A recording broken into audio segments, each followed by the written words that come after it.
Hello everyone, मैं हूं अंकुर द्विवेदी और आपका आईजीसी अंकुर में बहुत बहुत स्वागत है।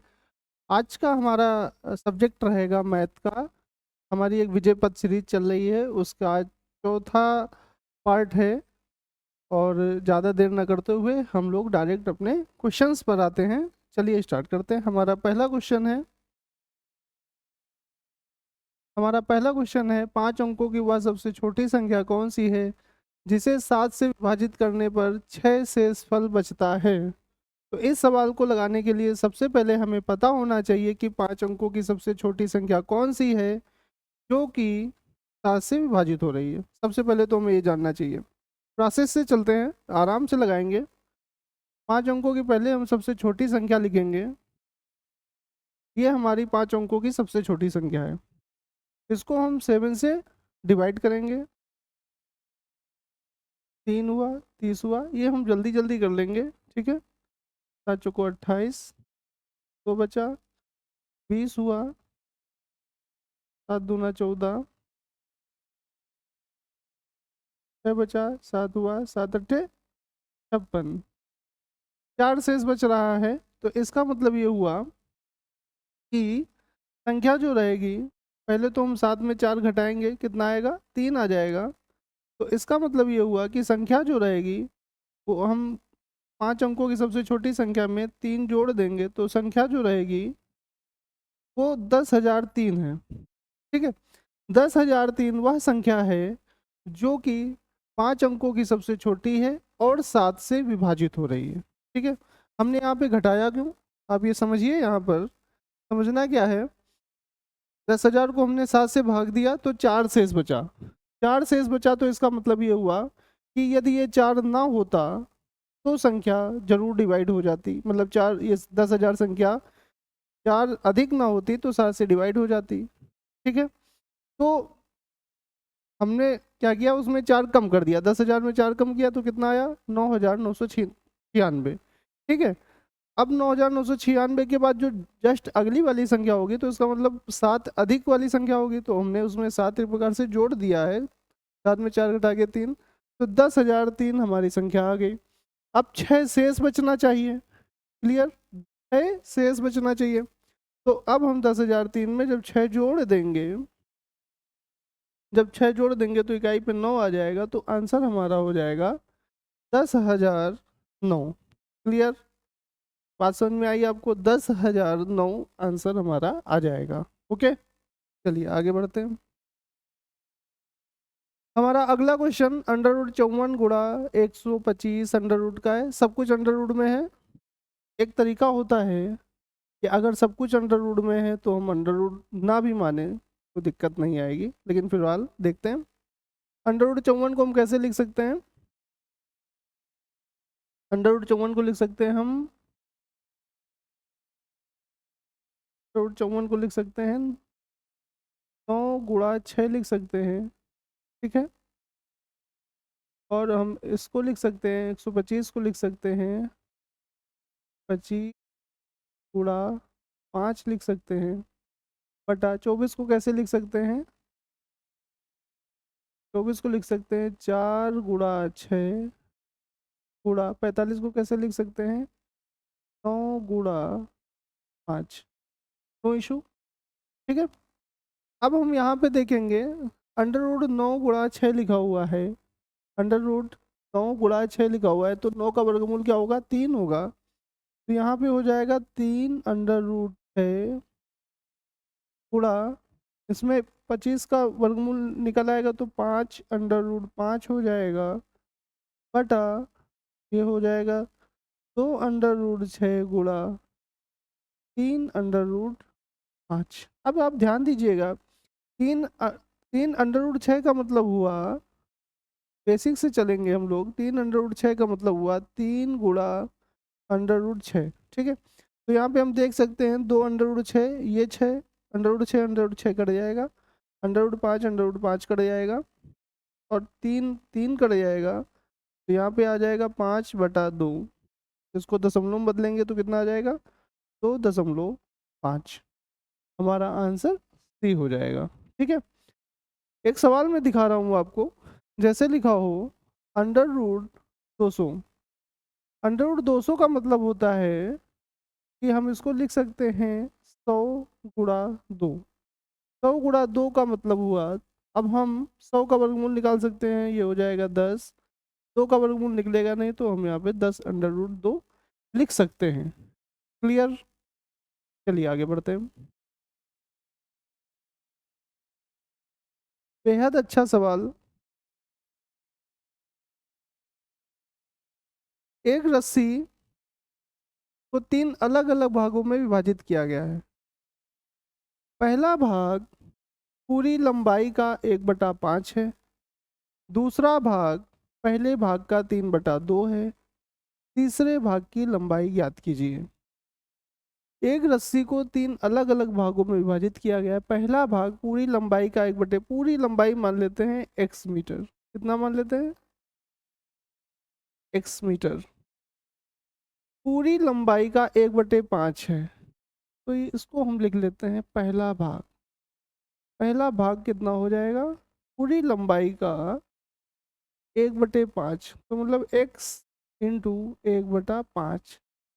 No issue. फिर आते हैं दूसरे भाग पर। दूसरा भाग होगा दूसरा भाग होगा पहले भाग का 3/2। पहला भाग कितना है हमारा? x/5 का 3/2। ओके। तो तीसरे भाग का कितना अंश है? तो दूसरा भाग कितना है, ध्यान से देखो, 3x/5 3x/10। ठीक है। तो अब हम क्या पूछ रहा है? तीसरा भाग रस्सी का कितना अंश है? पहले तो हम पहला भाग कितना है? x/5। दूसरा भाग कितना है? 3x/10। इन दोनों को हम सबसे पहले जोड़ लेंगे, एलसीएम लेंगे 10। 2x हो जाएगा प्लस 3x हो जाएगा, तो कुल मिला के ये 5x/10 हो जाएगा, जिसको हम कह सकते हैं, ये लिखा हुआ है x/2। x/2 का मतलब हुआ कि ये पूरे भाग का आधा भाग है। पूरे भाग का आधा भाग है, तो इसका मतलब ये 1/2 हुआ। Okay, clear? चलिए आगे बढ़ते हैं। हमारा अगला सवाल फिर उसी तरह का सवाल है। ध्यान से देखिए, बेहद अच्छा सवाल है। राजेश खेल के पहले दौर में अपनी धनराशि का 1/3 हिस्सा हार गया और खेल के दूसरे दौर में अपनी बची हुई धनराशि का 3/5 हिस्सा हार गया। तीसरे दौर में वह अपनी बची हुई धनराशि का 4/7 हिस्सा हार गया, तो उसके पास मूल धनराशि का कौन सा भाग बचा? सब हार ही रहा है वो। No issue. पहला भाग कितना था? मान लेते हैं उसके पास x रुपए थे। कितना रुपए था? x रुपए था। ठीक है। वह अपनी धनराशि का 1/3 हिस्सा हार गया। तो पहले कितना हारा? x का 1/3 हारा।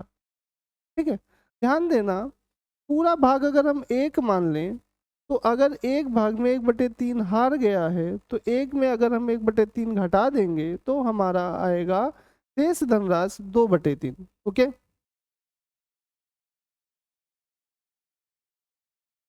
खेल के दूसरे दौर में वह अपनी बची हुई धनराशि का 3/5। अब उसके पास बची हुई धनराशि क्या थी?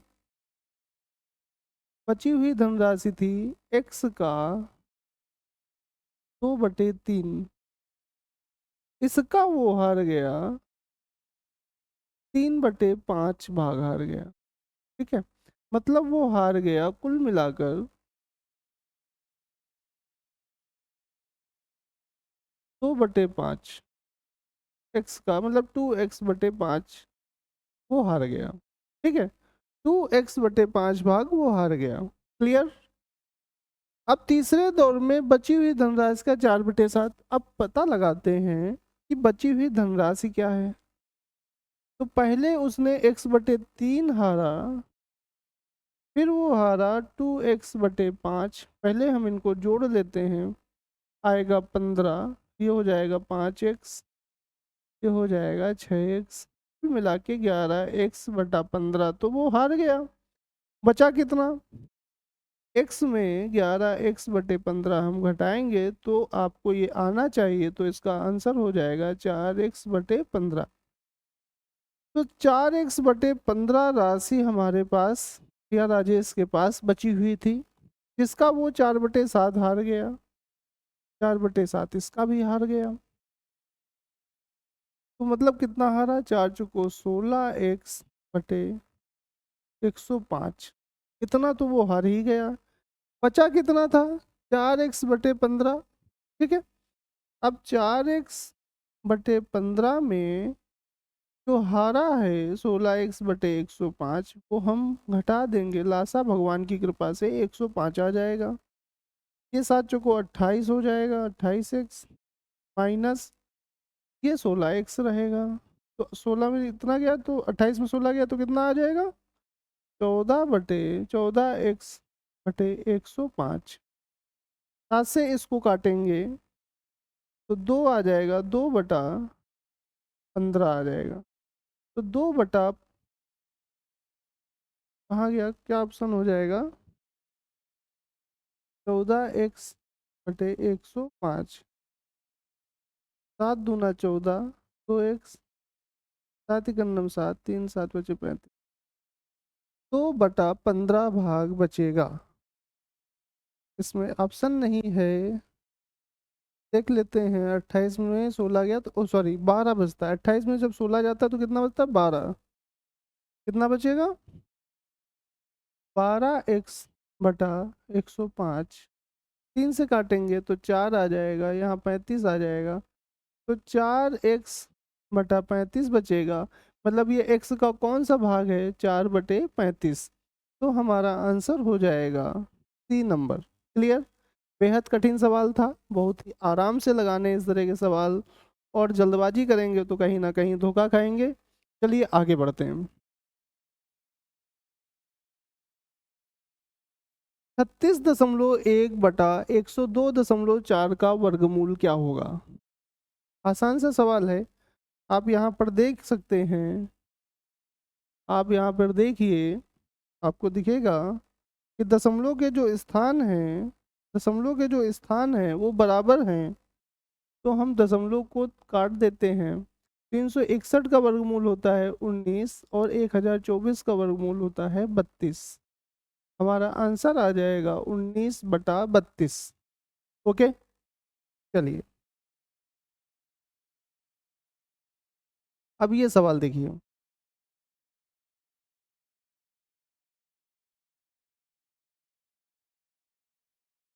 जब पूर्णांक n को 9 से विभाजित किया जाता है तो शेषफल 4 बचता है। यदि 12 n को 9 से विभाजित किया जाए तो शेषफल कितना बचेगा। हम एक छोटी सी संख्या मान लेते हैं। एक संख्या है जो 9 से विभाजित करते हैं 4 बचता है, तो पहली ऐसी संख्या 13 होगी। क्लियर। 9 का पहाड़ा एक बार लेके गए और 4 जोड़ दिया, 13 संख्या होगी। n मतलब 13। अब 12n का मतलब हुआ, इसको हम 12n का मतलब क्या हुआ, ध्यान दीजिएगा। 12n का मतलब हुआ, n की वैल्यू 13 तो पता ही है, तो 12 × 13 हुआ। तो यहाँ पे 12 से मल्टीप्लाई कर दें और 9 से भाग दें तो कितना शेष बचेगा। ओके, 12 और 13 का गुणनफल होता है 156। 156 को 9 से भाग दे दिया जाए तो 9 × 9 6 बचा, 66 हुआ, 9 × 7 = 63। 3 बच रहा है, कितना बच रहा है, 3। तो हमारा आंसर होगा 3। ओके, चलिए ये सवाल देखिए, बेहद अच्छा सवाल है। अनुज अपने बगीचे में 5625 पौधे इस प्रकार लगाता है कि पंक्तियों की संख्या और प्रत्येक पंक्ति में पौधों की संख्या समान रहती है। प्रत्येक पंक्ति में पौधों की संख्या क्या हो रहेगी। देखिए, जो इस तरह के सवाल होते हैं, पंक्तियों की संख्या, प्रत्येक पंक्ति में पौधों की संख्या समान होती है, इसमें हम निकालते हैं वर्गमूल। वर्गमूल निकालने का तरीका तो बहुत सारे हैं। 5625 का वर्गमूल निकालने के तरीके तो बहुत सारे हैं। जैसे ये ये किस संख्या का वर्ग होगा? इकाई के स्थान पे 5 है, तो इसका मतलब हुआ कम से कम इकाई के स्थान पे 5 तो रहेगा, तभी उसका वर्ग इकाई के स्थान पे 5 आएगा। तो आंसर में ही देख सकते हैं कि केवल 75 ऐसी संख्या है जिसका वर्ग इकाई के स्थान पे 5 है। 5 का वर्ग करेंगे तो इकाई पे 5 आएगा। ओके, वर्ग कैसे निकालेंगे? 75 का वर्ग निकालना बेहद आसान होता है। 5 5 का गुणा हो जाएगा 25, और इस 7 का गुणा एक इसमें जोड़ देंगे 8, 8 सते 56। ठीक है, जैसे 45 का गुणा 45 से अगर किया जाए तो 5 5 का गुणा 25, और 4 का गुणा 5 से कर देंगे तो 20। ओके, तो 5625 आ जाएगा। लगाने का तरीका क्या होता है? अगर नहीं आता है तो आपको पता होना चाहिए कि जोड़े बना लेते हैं, पीछे से जोड़े बनते हैं। बन गया। एक ऐसी संख्या देखो जो 56 से ज़्यादा ना जा पाए, तो हमें 7 पता चलेगा। 7 यहाँ लिखेंगे, 7 यहाँ लिखेंगे, 7 सते 50। 56 में 49 गया, 7 बचा। इस 7 का डबल, इस वाले 7 का डबल करेंगे, 14 हो जाएगा। यहाँ 25 आ जाएगा। अब यहाँ पे कितनी बार क्या लिखा जाए?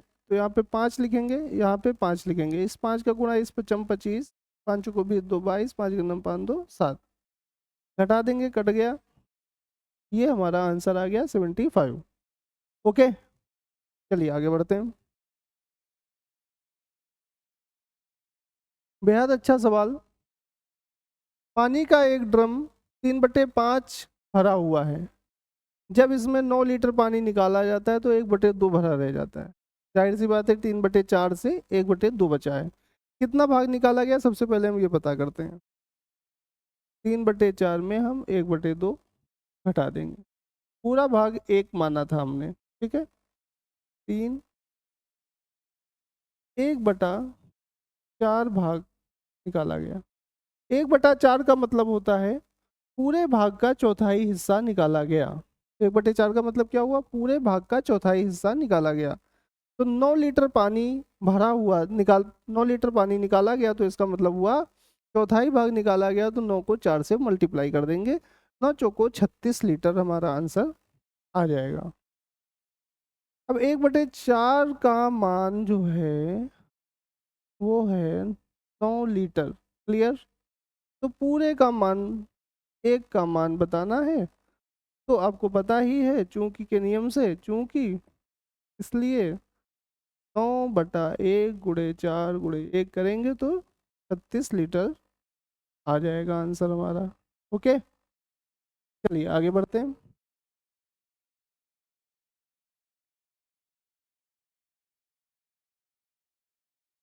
450 यात्रियों से भरी एक रेलगाड़ी ने चलना प्रारंभ किया।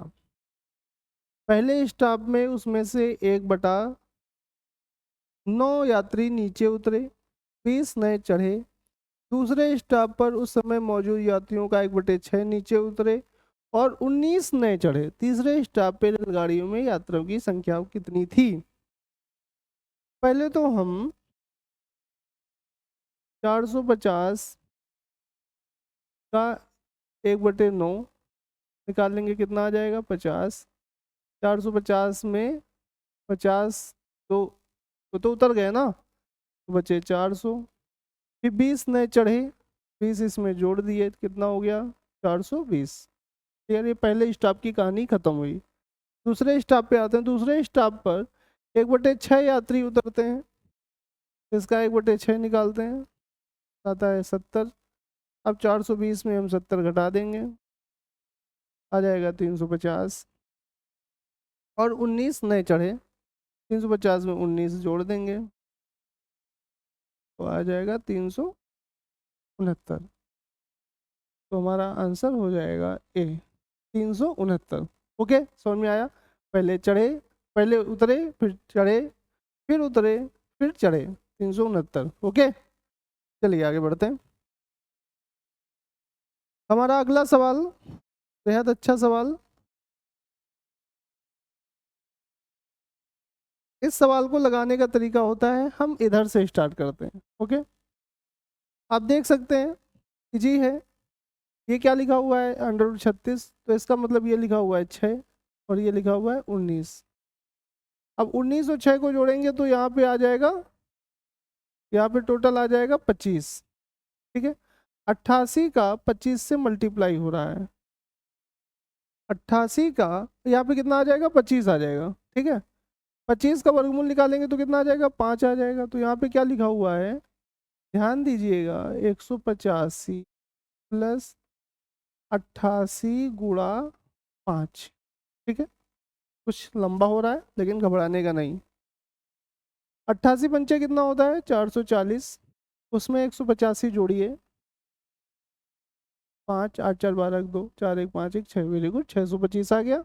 इसका मतलब ये पूरा लिखा हुआ है 625। 625 का वर्गमूल कितना हो जाएगा, 25। 25 में 56 जुड़ेगा, कितना हो जाएगा, 81। और 81 का वर्गमूल आपको पता ही है, 81 का वर्गमूल होता है 9। Answer number D. ओके, चलिए आगे बढ़ते हैं। हमारा नया सवाल,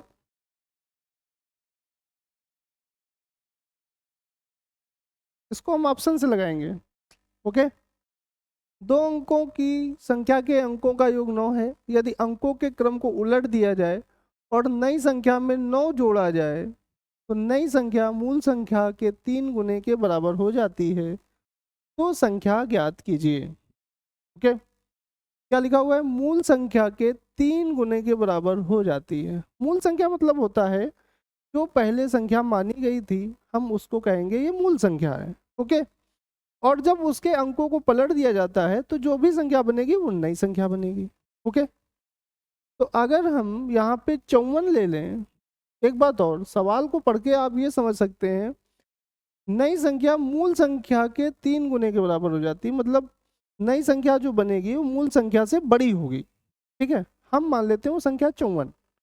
54 के अंकों को अगर हम पलटते हैं तो 45 हो जाएगा। तो क्या ये इसके 3 गुने के बराबर है, छोटी है, 3 गुना तो हो ही नहीं सकता ना, तो ये वाला ऑप्शन हमारा गलत हो जाता है। अब हम आते हैं 27 पे। ठीक है, 27 के अंकों को जब पलटते हैं तो ये आता है 72। एक बार देख लेते हैं, अच्छा थोड़ा सा चेंज करेंगे, उलट दिया जाता है तो नई संख्या में 9 जोड़ा जाए तो नई संख्या मूल संख्या के 3 गुने। अब इसमें अगर 9 जोड़ेंगे तो आ जाएगा 54, ये दोनों बराबर हो जाते हैं। इसको पलटे तो 72 आया, इसमें 9 जोड़ा तो कितना आया, 81 आ गया। अब देखिए, आप ध्यान से देखो, नई संख्या मूल संख्या से नई संख्या 3 गुना है, 87 तिया 81 होता है। का मतलब हमारा आंसर बी ही एकदम सही होगा। पहले क्या था, 27 था, नई संख्या बनी 72, उसमें 9 जोड़ा आया 81। अब ये नई संख्या बन गई ना, ये 27 का 3 गुना हो गई। ओके, तो हमारा आंसर क्या हो जाएगा, बी नंबर हो जाएगा। ओके, चलिए आगे बढ़ते हैं।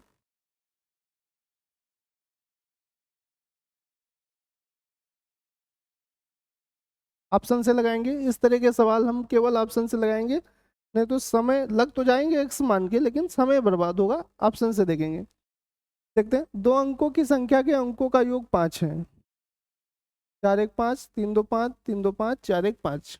अभी आंसर नहीं पता चला। यदि अंकों के क्रम को उलट दिया जाए तो नई संख्या में 1 बढ़ाने पे मूल संख्या के 3 गुने के बराबर हो जाती है, कोई दिक्कत नहीं।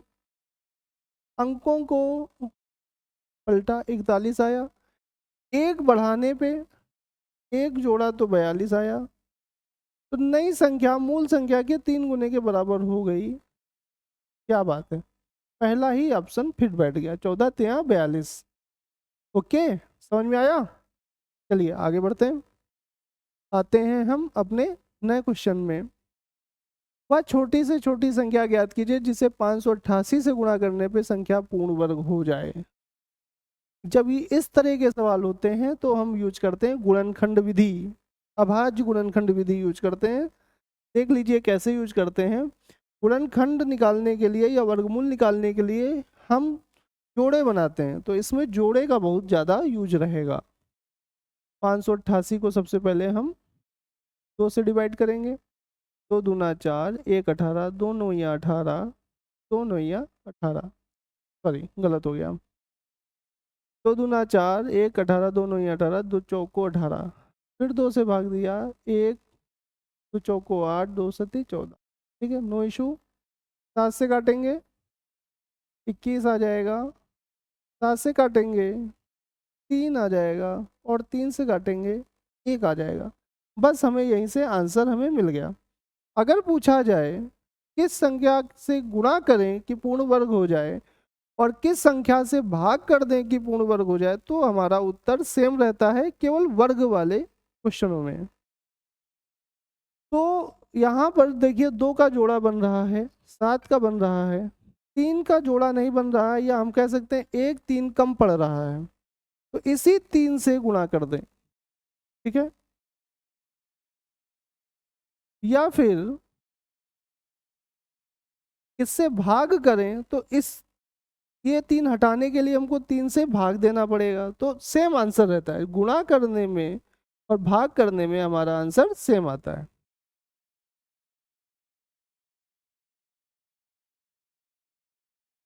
बहुत अच्छा क्वेश्चन है। आप देख सकते हैं निम्नलिखित में से कौन सी संख्या 4 की पावर 61, 4 की पावर 62, 4 की पावर 63 और 4 की पावर 64 से पूर्णतः विभाजित होती है। हम क्या करेंगे, 4 की पावर 61 को कॉमन ले लेंगे। क्या बचेगा यहाँ पे, 1 बचेगा। यहाँ 4 की पावर 1 बचेगा, यहाँ पे 4 की पावर 2 बचेगा, यहाँ पे 4 की पावर 3 बचेगा। No issue. 4 की पावर 61 रहेगा, ये 1 + 4 + 16 + 64। 4 की पावर 61, तो 64 16 80, 4 84, 1 85। क्या हमें आंसर मिला? अभी नहीं मिला। ओके, अब हम इसको लिख सकते हैं 4 की पावर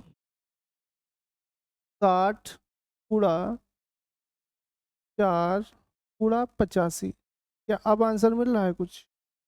अभी नहीं मिल रहा है। 4 की पावर 60 गुणा 4 पंचे 20, 4 अट्ठे 32, 2 34। ठीक है, अब इकाई के स्थान पे 0 आ गया, तो इसका मतलब ये संख्या 10 से जरूर विभाजित होगी। क्लियर? चलिए आगे बढ़ते हैं।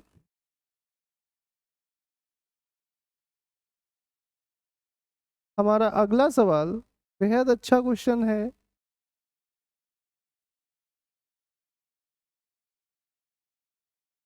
दशमलव 868 गुणा 0.237 प्लस 0.868 गुणा 0.763। अगर आप यहाँ पर ध्यान से देखें तो ये दोनों संख्या यहाँ पर कॉमन मिल रही हैं, तो हम 0.868 को कॉमन ले लेंगे और यहाँ लिखेंगे 0.237 प्लस 0.763। ओके, नीचे भी क्या कुछ कॉमन मिल रहा है? हाँ, मिल तो रहा है 0.7। अब यहाँ पे 0.936 बचेगा और यहाँ पर बचेगा 0.064। क्लियर? बहुत अच्छे। इनको जोड़ेंगे तो आ जाएगा 0.868 इंटू, ब्रैकेट को हटाएंगे, 7 3 10 का 0, 6 3 9 1 10 का 0, 7 2 9 1 10, और 3 अंक पहले दशमलव लग जाएगा, तो ये आ जाएगा बटा 6 4 10 का 0, 6 3 9 1 10 का 0, 9 1 10, ये आया। ठीक है, मल्टीप्लाई बाई 0.7। ये एक लिखा हुआ है और ये एक लिखा है, कट जाएगा। अब हम यहाँ पे देखेंगे, यहाँ पे क्या लिखा हुआ है, 0.868 बटा 0.7। अब हमने ये बराबर कर लिए, इसको उड़ा दिया, 7 से काटा, 7 1 9 7, 1 16, 7 दूना 14, 2 28, 7 चौको 28, नीचे आया 100। 124 को 100 से भाग देंगे तो 1.24 आ जाएगा। तो हमारा आंसर होगा डी नंबर। ओके, क्लियर, समझ में आया? इस सवाल को लगाने के लिए आपको कॉमन लेना आना चाहिए, कॉमन नहीं ले पाएंगे तो ये सवाल लेंदी हो जाएगा और हो सकता है इसका आप आंसर भी ना निकाल पाए, इसलिए कॉमन लेना आपको आना ही चाहिए इस सवाल को। ठीक है, एक छोटा सा मैं सवाल देता हूँ, ध्यान से देखिएगा। इस सवाल में 4 कॉमन हो जाएगा, 3 + 5 बचेगा। ओके, चलिए,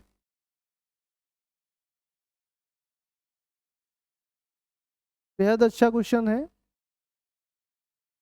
वह छोटी से छोटी पूर्ण वर्ग संख्या ज्ञात कीजिए जिसे 12,519 में जोड़ने पर एक पूर्ण वर्ग संख्या प्राप्त हो। लगाने का तरीका क्या रहेगा?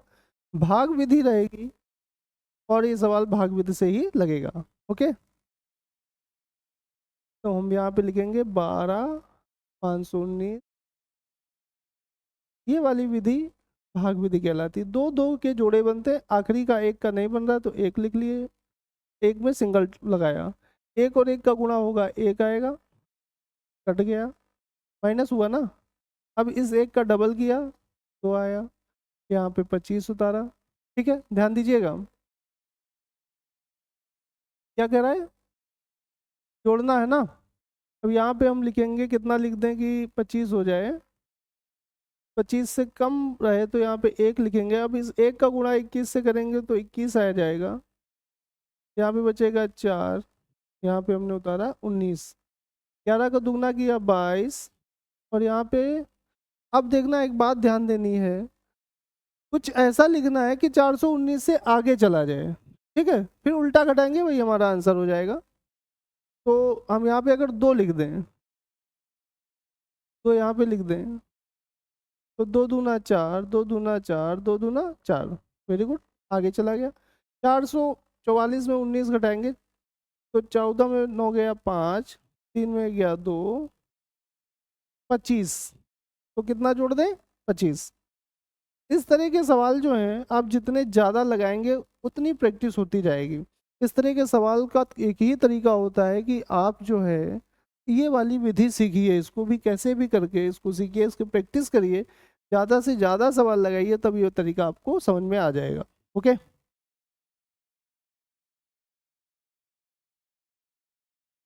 ऐसी संख्या जिसका गुणनखंड स्वयं वह संख्या और एक होता है क्या कहलाती है? ऐसी संख्या जिसका गुणनखंड स्वयं वह संख्या और एक होता है, मतलब और स्वयं, तो संख्या क्या कहलाती है? वो संख्या अभाज्य संख्या कहलाती है। क्या कहलाती है? अभाज्य संख्या कहलाती है। ओके,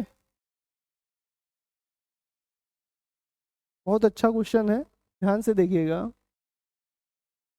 सब कुछ 3 की पावर में कन्वर्ट करना है, सब कुछ, हमें आंसर मिल जाएगा। 9 को लिख सकते हैं 3 की पावर 2, और m को हम तुरंत लिख लेंगे, यहाँ 3 की पावर 5 लिखा हुआ है। 27 को लिखेंगे 3 की पावर 3 गुणा 3, ओके, बटा 3 तो पहले से ही है। 81 को लिखेंगे 3 की पावर 4 गुणा 4।